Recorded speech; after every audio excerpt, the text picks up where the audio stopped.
عليكم متابعيني الكرام، جيتكم ان شاء الله فيديو جديد. طريقة عمل المندي واحسن من المطاعم، بس تجربونه وتشوفون.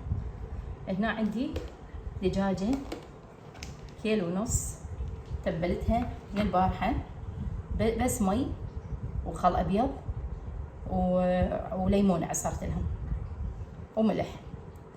وشوف المي اللي طلع، شوف لون المي شلون صار، مع العلم انا غسلتها غسله زينه، وبع المي شلون طلع والزفره والدم كله طلع. راح اغسلها غسل زين واجي اتبل لكم اياها. هاي الدجاجه وزنها 1.5 كيلو، هي ذبح.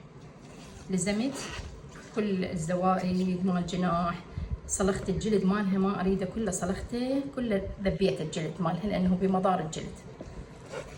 راح اتبلها بالبهارات وتشوفون. هنا عندي نص خاشوقه دارسين، هنا عندي خاشوقه كامله بربكه، وهنا عندي زنجبيل نص خاشوقه، وهنا عندي ملون غذائي على مود المندي يبقى يعني لونه حلو واحمر، وهنا عندي نص خاشوقه ملح لان ما اريد هالصرحه المالحه. هنا عندي بالطاسه عصره ليمون وزيت، راح افرغهم واخبطهم واتبل بيهم الدجاجه. انا ما اتبلها من الليل لانه شفت الزفره اللي طلعت بالمي، يعني كان بقت الزفره لو انا متبلتها من الليل بهاي البهارات. فهاي الطريقه احسن شيء للمندي، وحتى تستوي هم بسهوله لان نقعتها بالخل والملح والليمون ليله كامله.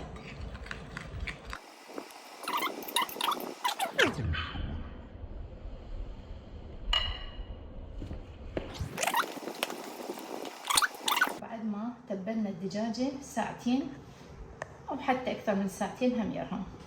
هنا عندي ثرم الجزر كاسه كامله، وهنا بصلهم كاسه، وهنا فلفلايه وحده، وهنا البهارات كركم، قرنفل، نوم بصره اطحنها اني، فلفل اسود صحاح ودارسين صحاح وورق غار، وعندي هنا رشه ملح وماجيه وحده مال الدجاج، وعندي هنا تمن بسمتي، لازم تمن بسمتي لان باقي التمن راح يعجن لانه هو راح يبقى بالفرن تقريبا 1.5 ساعة.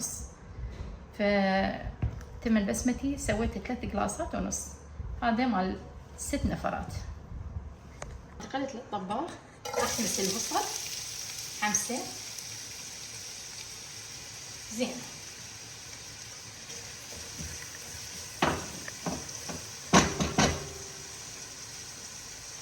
البصل راح نذب الجزر،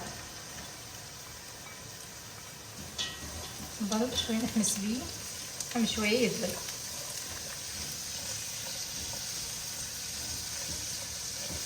راح اذب البهارات خليها تحمس وياه،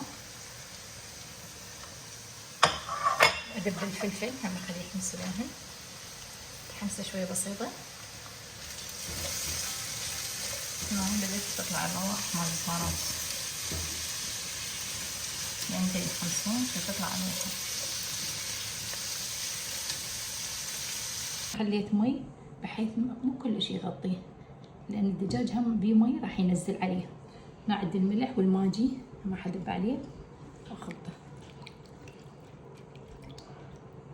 هسه اللي عندي مثل هاي الشبكه، هاي عندي مال غلايه احط الدجاج عليها ماكو مشكله. اللي ما عنده مثل هاي الشبكه يحط اي مغرفه يحط هاي بهاي الوضعيه، ويجيب سيليكون يحطه هنا فوق الجدر بالشكل اللي غلفه، يجيب الورق الزبده ويخلي الدجاجه فوقها. انا كنت قبل هيك اسوي قبل لا تصير عندي هاي الشبكه، يعني عادي تصير. هسه حنخلي الشبكه، نخلي الدجاجه على وضعيتها بهذه الطريقه. الصدر يصير لي جو، حتى شنو الصدر ما يستوي بسهوله، فخليتها من جوا. راح ألفه بالورق الزبدة،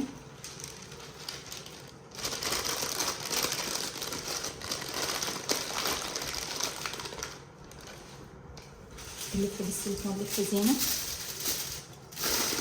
لما يطلع البخار، وأخليه بالفرن على درجة حرارة 180 تقريبا ياخذ وقت ساعة ونص وانا اشوفكم النتيجة ان شاء الله. هسه بعد ما استوى من الاسفل راح ندهنها للدجاجة حتى نشويها من الاعلى.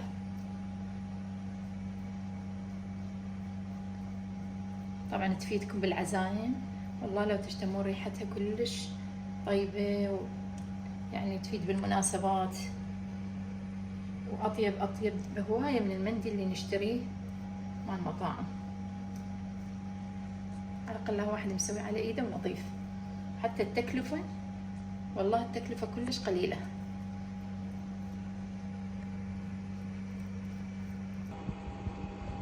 بعد ما خليت الفحماية هنا راح اخليها شوي زيت حتى شنو تطلع ريحة الفحم عندنا. ندخل السيليكون، وعندي هنا منشفة مال المطبخ اللي بحلة زينة حتى ما يطلع الدخان، ونتركها فد ربع ساعة. وهاي النتيجة النهائية متابعيني. شوف الألوان مالت التمن والدجاجة ماي عموع، وكلش ريحة وطعم يخبل.